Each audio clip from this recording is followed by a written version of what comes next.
Radhe Radhe guys, मेरे YouTube channel पर आपका हार्दिक स्वागत है। आज आपको लेके चलते हैं गोवर्धन की परिक्रमा मार्ग पर। यहाँ से ये धाम है दान घाटी, और ये धन घाटी प्रसिद्ध है। इसकी मान्यता है कि यहाँ भगवान श्री कृष्ण गोपियों से दान मांगा करते थे।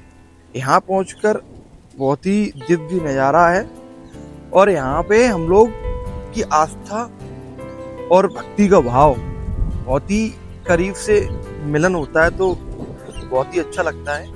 यहाँ पहुंचकर तो आनंद ही है, और भक्ति में जो भाव है, उमंग है, वो अलग ही दर्शाती है। ये प्रसिद्ध मंदिर है दान घाटी। यहाँ से भगवान श्री कृष्ण गोपियों से दान मांगा करते थे। फिर हम आगे चलते हैं परिक्रमा मार्ग से, और ये मार्ग यहाँ से स्टार्ट होता है बड़ा वाला मार्ग। इधर से आप घूमते हुए जाएंगे तो जो परिक्रमा मार्ग पर आगे बढ़ते हुए इस तप भूमि पर अनेकों संत महात्माओं और हमारे श्री कृष्ण भगवान जी की लीलाओं का आनंद होता है। और आगे बढ़ते हुए इस परिक्रमा मार्ग पर तो यहाँ का अलग ही दिव्य नज़ारा दिखता है, और भक्तों के मुख से सिर्फ राधे कृष्ण हरे मुरारी जय जय राधे। इसका ये मान्यता बहुत ही अलौकिक और दिव्य है। इस परिक्रमा मार्ग पर करीब आए दिन लाखों की भीड़ होती है, और भक्तों का जो जनसैलाब होता है, भक्तों का जो अद्भुत नज़ारा होता है, वो दिव्य और मंगलमय होता है। यहाँ परिक्रमा मार्ग पर हम आगे बढ़ते हुए तो यहाँ जो भक्तों के मुख से राधे कृष्ण की जो बातें सुनी मैंने अपने कानों में, तो बहुत ही दिव्य और आनंदी हुआ। और मैं आगे परिक्रमा मार्ग पर बढ़ते हुए इस परिक्रमा मार्ग पर मैंने एक अद्भुत दृश्य अनुभव किया कि इस परिक्रमा मार्ग पर भगवान श्री कृष्ण की एक कथा है जो बहुत ही अद्भुत दिव्य है। कि बताया जाता है कि यहाँ पे पहले ब्रजवासी लोग इंद्र भगवान की पूजा करते थे। इसलिए करते थे कि बारिश आंधी इसका बहुत प्रकोप रहता था। तो भगवान कृष्ण एक दिन वहाँ पे गाय के साथ घूम रहे थे, तो भगवान कृष्ण ने पूछा सभी से, आप इंद्र भगवान की पूजा क्यों करते हैं? तो उन्होंने बताया कि यहाँ बारिश और आंधी का प्रकोप रहता है, इसलिए इंद्र भगवान को मनाना पड़ता है। तो भगवान कृष्ण ने कहा, अरे ये पर्वत की पूजा किया करो, इससे हमें फल खाने को मिलते हैं, सब्जियां मिलती हैं, हमारी गायों का हरा भरा चारा मिलता है, जिससे हमारा पेट और हमारी आस्था जुड़ी है। उसकी आप पूजा नहीं करते हैं, भगवान इंद्र की पूजा करते हैं। तो बोले कि अच्छा। तो उसी दिन से सारे लोग ब्रजवासी लोग पूजा करना समाप्त कर दी। तो एक दिन क्या हुआ, इंद्र भगवान को इसी बात से गुस्सा आ गया, और गुस्सा आया तो उन्होंने बारिश और आंधी का जो प्रकोप किया वो शायद बहुत भयानक रूप में था, और तीव्र गति में बारिश और आंधी का प्रकोप था।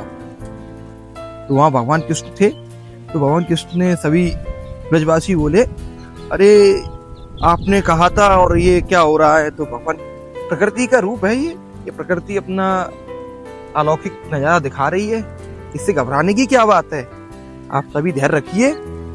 और उन्होंने देखा कि ये बारिश तो बिल्कुल आंधी थमने का विचार ही नहीं रही है। तो उन्हें सभी ब्रजवासियों से कहा, ब्रजवासियों आइए। तो सभी साथ में आए, और उन्होंने कहा कि अपनी अपनी लाठियां लीजिए, और बोले जय श्री राधे, और अपनी कनिष्ठ उंगली पर पर्वत को धारण कर लिया। 9 दिन रात दिन उसको अपनी कनिष्ठ उंगली पर धारण किए रहे। वहां भगवान इंद्र भी उनके पैरों में आ गिरे। बोले, ए प्रभु, मुझे नहीं पता था कि आप इस दिव्य भूमि पर और ब्रज की भूमि पर आप उपस्थित हैं, हमें पता ही नहीं था। आपका ये दिव्य नजारा देखकर हम भी बहुत उत्साह हैं, और आपके चरणों में हैं। आप जैसा बताएंगे आगे से ऐसा कुछ नहीं होगा यहाँ पे। और वही पर्वत की आज दिव्यता है और भव्यता है, वहाँ उसी पर्वत की पूजा की जाती है, उस पर्वत की जाती है कि भगवान कृष्ण उसमें स्वयं विराजमान है। जय श्री राधे। अब हम चलते हैं, छोटा मार्ग है ये परिक्रमा मार्ग। इस मार्ग की विशेषता ये है कि इस मार्ग पर हमारे राधा जी का कुंड है, और हमारे कृष्ण भगवान का वहाँ श्याम कुंड भी है, और मानसिंह की गंगा भी है। और वहाँ जाके फिर हम दान घाटी तक पहुँच के उस परिक्रमा को अपना पूर्ण कर लेते हैं। इस पृथ्वी पर दो अलौकिक नज़ारे हैं। एक अलौकिक नज़ारा ये था जो आपको मैं पूरी गाथा बता चुका हूँ, भगवान कृष्ण की, जो स्वयं उस पर्व में विराजमान है। उसकी अद्भुत ही नज़ारा है। उस पर्व को आप नज़दीक से जाके देखेंगे तो आपको दिखेगा सारी चीज़ें। और इसमें इस छोटे मार्ग में राधा जी, श्याम जी और मानसिंह की गंगा, ये सारी एक अलौकिक चीज़ें हैं जो आपको अलग ही रूप देते हैं और इनकी अलग ही विशेषताएं हैं। और ये विशेषताएं आप उनके करीब पहुंचेंगे तो आप समझेंगे कि राधा जी क्या यहाँ पे नहाती थी, क्या करती थी, और श्याम जी किस कुंड पे क्या करते थे। और मानसिंह की गंगा पहुंचेंगे तो वहाँ की अलग अलौकिक है कि आप क्या समझेंगे वहाँ पे जाके। और इसी मार्ग पर चलते हैं। इस मार्ग पर भक्तों की जो मुख से दिव्यता और भव्यता की जो रस था वो आपको सुनाते हैं। हरे राम राम राम हरे हरे, हरे हरे।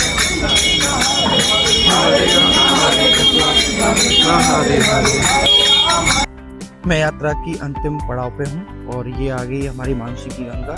इसमें मैं स्नान करूँगा और यहाँ पे अपनी जो भी गलतियाँ की होंगी यात्रा में, अगर जो भी कुछ भी आया हुआ, सारे माफ हो जाते हैं।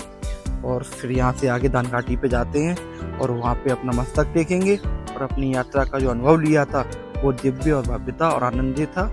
और आप सभी से मैं यही कहूँगा, एक बार गिरिराज जी महाराज की परिक्रमा जरूर लगाएं। उसका जो अलौकिक नज़ारा है, दिव्यता है, वो आपको समझ, एक एक कट में जो श्री कृष्ण के रूप ऐसे वो आपको समझ में आएंगे। जय श्री कृष्णा, जय श्री राधे। मेरे यूट्यूब चैनल पर आप ऐसे ही बने रहें। अब मैं लेके चलूँगा जहाँ से मैंने यात्रा प्रारंभ की थी वहीं समाप्त होगी।